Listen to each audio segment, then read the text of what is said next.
Hello, my friends. Welcome to another episode of Campus Safety Voices. I'm Robin Hattersley, Editor-in-Chief of Campus Safety. Thanks for tuning in.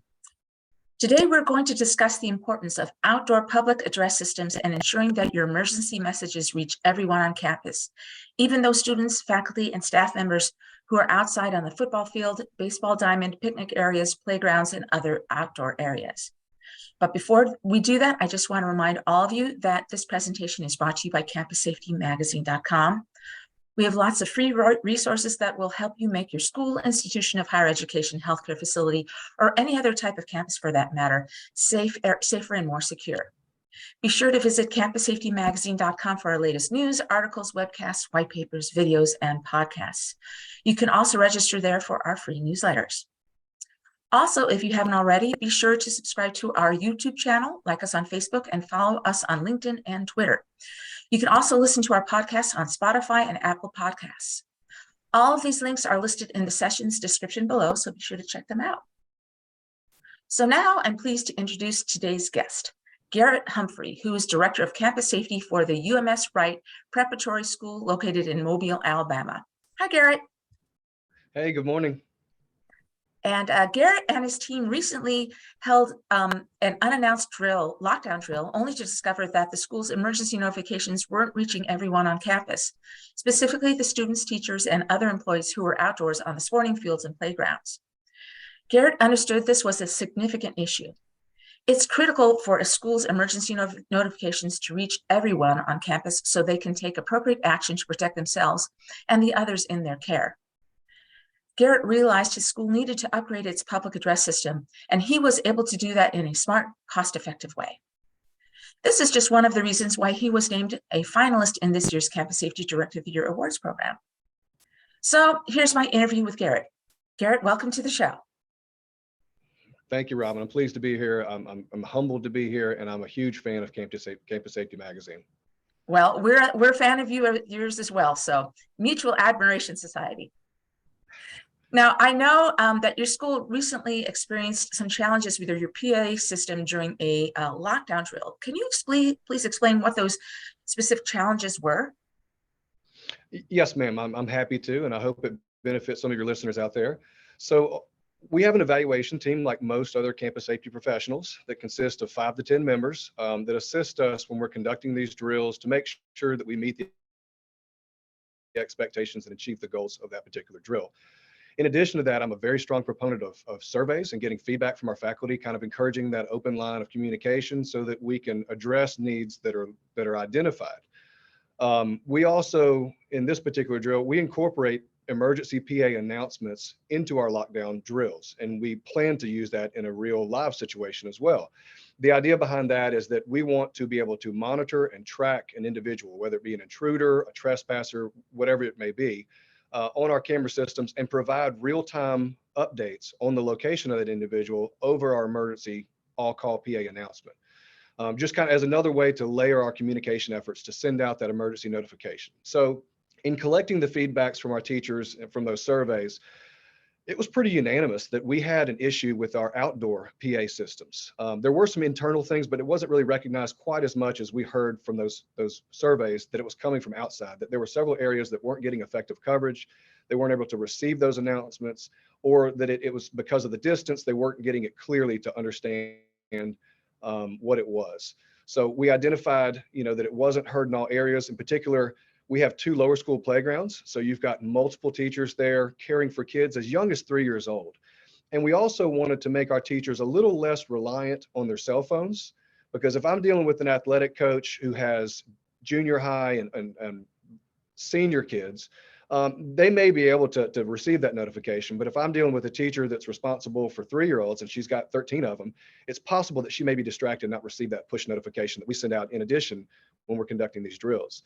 So we wanted to make sure that we had that effective coverage, that it was heard in all those areas, as well as our sporting areas.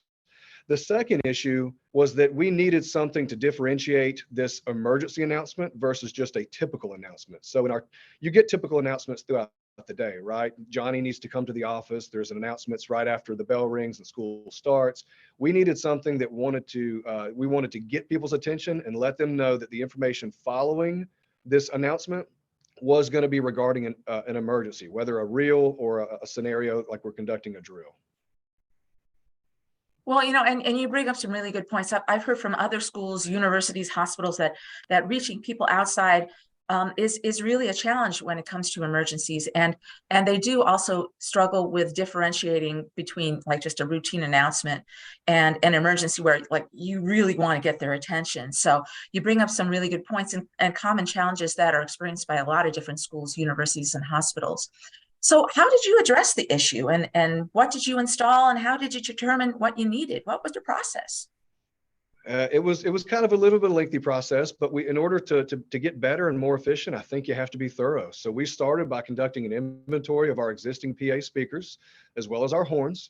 We went through them individually, and we identified of those the areas of need. Again, some of those areas were a lot quicker to locate and determine based off of the faculty feedback. We knew that, this particular area, we had more than one teacher, 3 to 5 teachers that said they didn't hear the message, clearly. But going through those and finding out what we had currently in our inventory to determine what we needed to add additional to it. So number one was that. Number two was identifying those areas of need. And so while we were at it and we were planning on making these coverage upgrades, why not looking and testing the range of what we currently have? And so number three was we tested our current range.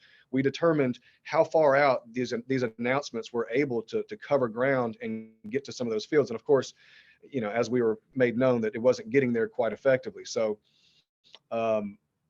what we started with next is we partnered with a company that we typically use and that we've used in the past for our PA systems. And we began with them a systematic check of each PA speaker within our buildings. We also checked every horn that we have on campus, and we located several internal speakers that weren't currently in use, right? So from past systems, we were not able to hand select where we wanted the messages delivered. And so some of those messages and announcements were going to our CFO's office, conference rooms offices, gymnasiums, and they may not need to know that, class is changing or that so-and-so needs to come to the office. So in the past, they had simply unplugged some of those speakers. So by doing that thorough check, we were able to locate several of those speakers and easily enough, just plug them back in. And now with our new system, we're able to just send those announcements out campus-wide for emergencies or specific announcements. We also added 4 to 5 outdoor horns. And so that really helped increase our coverage. And we're a 55-acre campus. So you're talking about a lot of ground that you have to cover there. But strategic placement and testing out those things. We wanted to make sure that we had those announcements that could cover all the way out there to those outdoor areas. And like I said, some of those areas were our lower school playground where they're heavily congested. We've got lacrosse and soccer fields. We've got baseball fields, football, and we wanted to make sure they were loud enough that if we have a game going during that time, can they be overheard? Can they be heard over the sound of, a crowd, cheers, whatever it may be, as well as our band practice fields too. So while we were making those upgrades, I had mentioned a new digital PA platform. This is where this came into place. We said that if we're going to make these upgrades, let's go ahead and complete the system. And it allowed us to do things such as modify the sounds. So I had mentioned we wanted something to distinguish it versus your typical announcement.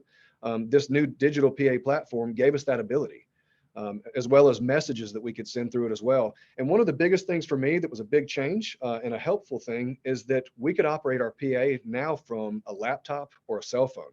We're not going by just a normal landline that relies on a person to be behind that desk, take your call of information and then walk over to the PA. I could make this simply, or someone from my security team could do that simply from a touch of a button on their phone. And we can send out that campus-wide emergency PA right over the phone. Great. Now, I know your school, like everybody else's school in America and probably in the world, are on a tight budget. So it's my understanding that this solution was pretty cost effective. So how did it achieve cost savings? So again, just being thorough, we did a lot of research ourselves. Of course, the company that we wanted to partner with, they had suggestions and recommendations for us, but we're going to be methodical about this, and we were. And so we took our time and we explored our options.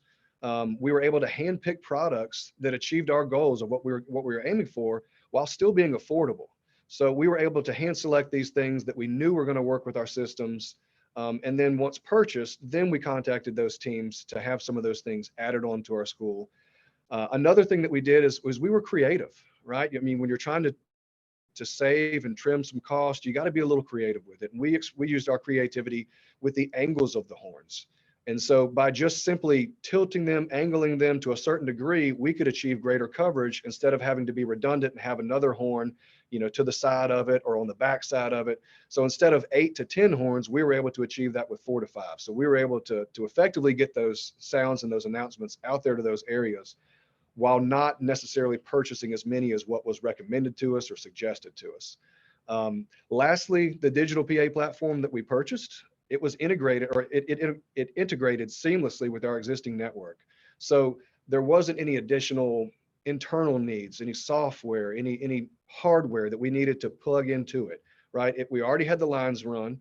We already have the speakers in place. We just added the horns. So this digital PA system was able to just plug right in and work with it.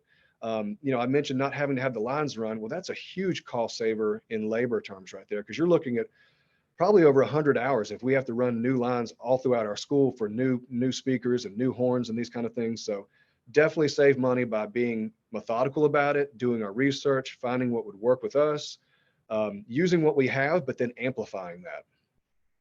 Of course, I'm sure it helps just plugging in the speakers that weren't plugged in. That's a big cost savings right there, right?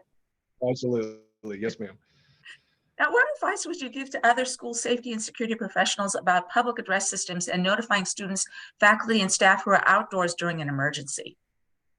Just don't underestimate how important communication is. Communication should be a top priority for any organization, whether you work in the hospital field, in the school system, or even higher education. Next to training and certifying and empowering your staff, communication is a top priority for me. And I believe it should be for everyone as well.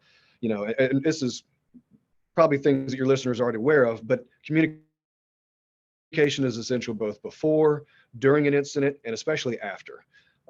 It can mean the difference between being able to prevent something from occurring and potentially saving lives. So I would strongly encourage people that if your communication system is not layered, you don't have multiple avenues for that to get across, whether it's a push notification to a phone, a two-way radio, a PA system, an emergency operations notification that overtakes laptops and desktops and smart boards. And we need to get the information out to everyone as quickly as possible and as efficiently as possible. And then number two, I would say, utilize and test those communication layers during your drills when it's safe to make mistakes and locate issues so that they can be resolved, fixed, and moving forward, you're better prepared and you know that your things are in place so that you can accomplish your goals or your responses during an actual emergency. Well, and I know you mentioned earlier about a lot of times, like when there's a basketball game happening or something and everybody's screaming and being really loud, a normal announcement on a PA system, or even kids walking through the hallway, a lot of times they get rambunctious and they might not hear the announcement. So it's really important to test for that it'll be heard and that'll be understood, right? Yes, ma'am, absolutely. And to touch on that, I'd mentioned that we wanted to have a way to distinguish it. Well, that's what we were able to do with this new digital platform, is that we modified it so that you hear a sound that comes across almost like a police siren. And so it quickly gets their attention. We didn't brief our staff when we planned to use it during the next drill, just because we wanted to see in person what the results were like and what their experience was. And overwhelmingly, the feedback was phenomenal. They said, we weren't expecting that alarm to go off. So everyone, including the students, looked up, looked at each other. Everyone got quiet because they wanted to know what was coming after. And that's exactly what we were going for, especially during an emergency. That's wonderful. Now, if you had to do it all over again, would you do anything differently? And if so, what? Oh. That's a mighty sigh. Yes, ma'am, I would. I would have done it sooner. I'll say that. Well, it's always hard to evaluate oneself, right? But in order to get better, it's what we need to do. I would have acted sooner. I was made aware of this lapse in coverage. It was reported by a few people the year previous. And to be honest, I sat on it. I didn't know how we could increase this. I didn't know which route to go. I didn't know what the options were going to be, how much it was going to cost.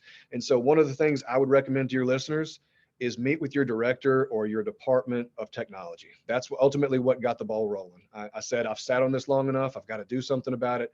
I went and met with my director of technology, Brent Doherty, who is a perfectionist, who is extremely technical, who's going to get the job done right if you ask him to do it. And so we were able to collaborate, and I was able to express to him the need for improvement and what I was trying to achieve. And so I guess I would encourage partnership with tech departments and learn from me, move quickly to address the issue. Thankfully, we didn't have any issues during that time where we didn't have that coverage, but we're better prepared moving forward now. Gary, thank you so much. It's been my pleasure. Thank you.